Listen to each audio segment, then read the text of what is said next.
Naguli ko guys halin sa Tupi South Cotabato kay syempre birthday man good ni ni nanay. Shish. Ay. Biskan gamay lang good nga surprise mga guys sa birthday niya. Giulian tagid. So dito pa ko sa bukid nga mauli guys. Shish kalayo. So ang reason nga naguli ko dayon guys pagtapos exam kay exam man namon nga Kayo na ako mausap dito ha.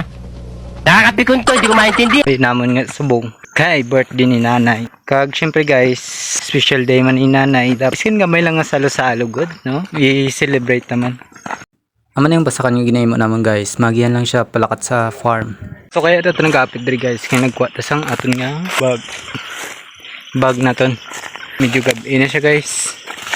Kailangan ta magmadali sa paglakat guys. Kay dulom na kayo. Itsurahan pa naman ta kaya delikado. Charis. Tapos kailangan ta maglakat.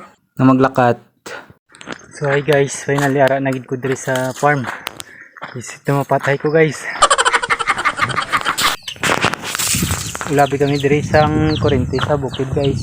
Ara kami sa farm. Diri kami nag-stay kay kailangan namon nga diri mag-stay kay mas lapit kaysa dito sa Libertad nga balay namon. Nga ito manay.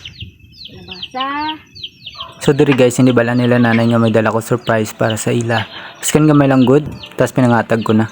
Nayo, sa lubong ko si mo. Ate Mayag.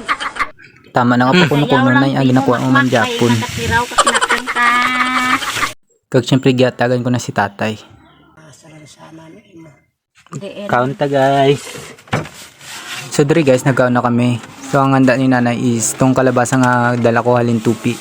Sige lang, at least healthy. Gusto ko pa sila magdugay kag makita ako nga success. Wish ko nga tagaan pa kamo sa madamo nga birthday kag syempre good health lang permi. Kag happy birthday nay.